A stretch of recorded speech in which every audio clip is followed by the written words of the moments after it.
নবীজি দুখানা হাত উত্তোলন করে দোয়া করলেন, আল্লাহুম্মা ইহদি উম্মা আবি হুরায়রা, আয় আল্লাহ তাআলা আমি দোয়া করি তুমি দয়া করে আবু হুরায়রার মাকে হেদায়েত নসিব করে দাও।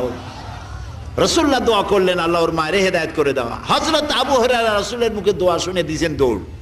পিছন থেকে সাহাবীরা মনে করলেন আবু হুরায়রা দৌড়ায় কেন, জামা টেনে ধরছে পিছন থেকে। জিজ্ঞেস করলে আবু হুরায়রা দৌড়চ্ছ কেন, কোনো বিপদ হয়েছে নাকি? কয় না, কোনো বিপদ হয় নাই, আমাকে ছেড়ে দাও। কেন, কি হয়েছে?